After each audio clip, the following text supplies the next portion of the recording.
जब हम रात को आसमान की तरफ देखते हैं तो हमें तारों से भरा हुआ एक विशाल फैलाव दिखाई देता है। यह दृश्य हमें हमारे अस्तित्व की विशालता और रहस्यमयता का एहसास कराता है। रोशनी का हर एक छोटा सा बिंदु एक दूर का सूरज है जो अपने आप में एक विशाल ऊर्जा का स्रोत है, जिनमें से कई के अपने ग्रह भी हैं जो उनकी परिक्रमा करते हैं। ये ग्रह भी अपने आप में अनगिनत रहस्यों को समेटे हुए हैं। हमारा ब्रह्मांड अविश्वसनीय रूप से विशाल है। यह अनंतता की एक झलक है जो हमें सोचने पर मजबूर करती है। यह कल्पना करना भी मुश्किल है कि यह वास्तव में कितना बड़ा है। हर दिशा में अनंत विस्तार, जहां तक हमारी दृष्टि जा सकती है। हम अभी ब्रह्मांड के कई अजूबों को समझना शुरू ही कर रहे हैं। वैज्ञानिक लगातार नई खोजें कर रहे हैं जो हमारे ज्ञान को और भी विस्तृत बनाती हैं। हमारा अपना सौर मंडल आकाशगंगा नामक एक बहुत बड़ी आकाशगंगा का एक छोटा सा हिस्सा है। यह आकाशगंगा भी अपने आप में एक अद्भुत संरचना है और आकाशगंगा ब्रह्मांड में अरबों आकाशगंगाओं में से केवल एक है। हर आकाशगंगा में अनगिनत तारे और ग्रह होते हैं। यह एक अविश्वसनीय सोच है ना?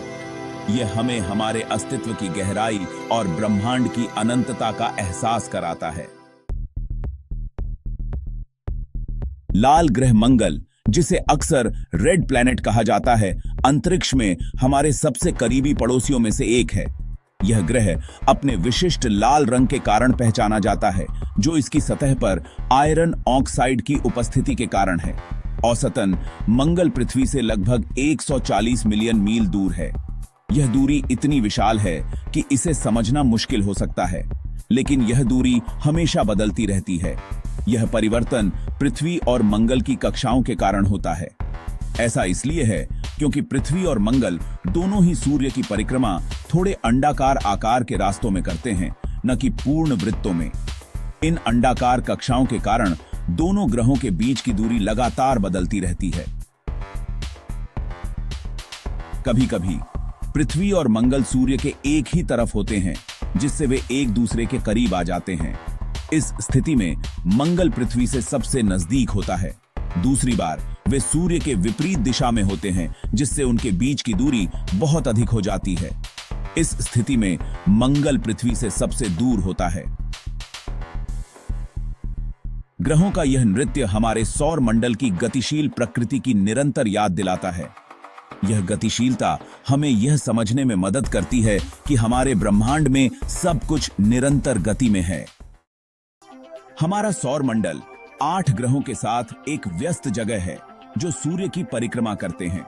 भीतरी 4 ग्रह बुध, शुक्र, पृथ्वी और मंगल चट्टानी ग्रह हैं।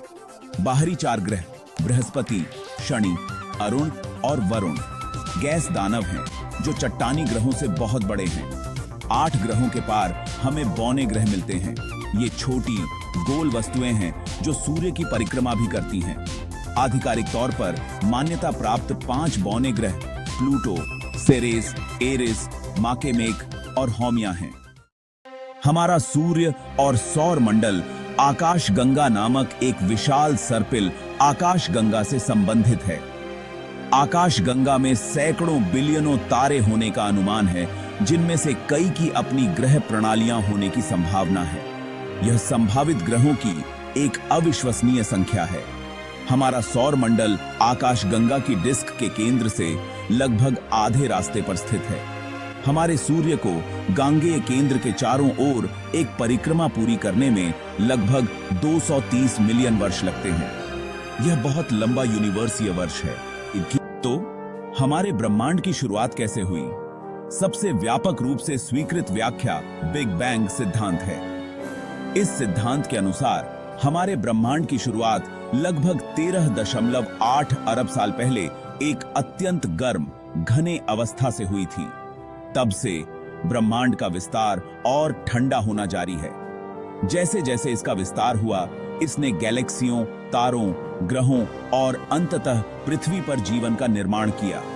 बिग बैंग सिद्धांत हमें यह समझने में मदद करता है कि हमारा ब्रह्मांड कैसे अस्तित्व में आया और यह समय के साथ कैसे विकसित हुआ। हमारा ब्रह्मांड सिर्फ एक बड़ा खाली स्थान नहीं है, यह बिलियनों, संभवतः खरबों गैलेक्सियों से भरा है। प्रत्येक आकाश गंगा गुरुत्वाकर्षण द्वारा एक साथ रखे गए सितारों, गैस, धूल और ग्रहों के एक विशाल द्वीप की तरह है। कुछ गैलेक्सियां हमारी आकाश गंगा की तरह सर्पिल के आकार की होती हैं, अन्य आकार में अंडाकार या अनियमित हैं। सबसे बड़ी ज्ञात गैलेक्सियों में से कुछ, जैसे अल्सियोनियस और IC 1101, आकार में मनमोहक हैं, जो लाखों प्रकाश वर्ष में फैली हुई हैं। एंड्रोमेडा, एक गैलेक्टिक मुठभेड़। एंड्रोमेडा आकाश गंगा हमारी आकाश गंगा का सबसे नजदीकी प्रमुख गांगेय पड़ोसी है। यह एक और सर्पिल आकाश गंगा है जो हमारी अपनी आकाश गंगा से भी बड़ी है और यह हमसे लगभग 25 लाख प्रकाश वर्ष दूर है। अभी एंड्रोमेडा हमारी ओर बढ़ रहा है। लगभग 4.5 अरब वर्षों में आकाश गंगा और एंड्रोमेडा के टकराने की भविष्यवाणी की गई है। हालांकि चिंता न करें, यह टक्कर भयावह नहीं होगी। इसके बजाय दो गैलेक्सी बिलियनों वर्षों में विलीन होकर एक नई और भी बड़ी आकाश गंगा का निर्माण करेंगी। हमारे ब्रह्मांड से परे यहां एक मन बॉगलिंग विचार है। हो सकता है कि हमारा ब्रह्मांड केवल एक ही न हो। कुछ सिद्धांतों का सुझाव है कि हमारा ब्रह्मांड कई यूनिवर्सों में से एक है जो एक विशाल बहुविविध ब्रह्मांड का निर्माण करता है। इन अन्य यूनिवर्सों में भौतिकी के अलग अलग नियम हो सकते हैं और ये हमारे अपने से बहुत अलग हो सकते हैं। मल्टीवर्स का विचार अभी भी सैद्धांतिक है, लेकिन यह एक आकर्षक संभावना है जो ब्रह्मांड की विशालता और विचित्रता पर प्रकाश डालती है। जैसे जैसे हम ब्रह्मांड का पता लगाते हैं, हमें दृष्टिकोण की भावना प्राप्त होती है। हम अपने ग्रह की सीमाओं से परे देखते हैं और अनंत आकाशगंगाओं, तारों और ग्रहों की विशालता को समझते हैं। हम महसूस करते हैं कि ब्रह्मांड कितना विशाल और प्राचीन है और तुलना में हम कितने छोटे और नौजवान हैं। यह विशालता हमें यह सोचने पर मजबूर करती है कि हम इस अनंतता में कहां फिट होते हैं, लेकिन इससे हमें खुद को तुच्छ महसूस नहीं करना चाहिए। इसके बजाय हमें इस बात पर गर्व होना चाहिए कि हम इस अद्भुत ब्रह्मांड का हिस्सा हैं। इसके बजाय ब्रह्मांड की हमारी बढ़ती समझ हमें आश्चर्य से भर देनी चाहिए और हमें और अधिक जानने के लिए प्रेरित करना चाहिए। हर नई खोज हमें और भी अधिक जिज्ञासु बनाती है। हमारे पास ब्रह्मांड के रहस्यों का पता लगाने, खोज करने और उन्हें उजागर करने का अविश्वसनीय अवसर है। यह एक यात्रा है जो हमें हमारे अस्तित्व के गहरे प्रश्नों के उत्तर खोजने में मदद कर सकती है। अंतरिक्ष अन्वेषण का भविष्य संभावनाओं से भरा है और यह हम पर निर्भर है कि हम खोज की यात्रा को जारी रखें। हमारी जिज्ञासा, साहस और नवाचार की भावना है जो हमें आगे बढ़ाएगी।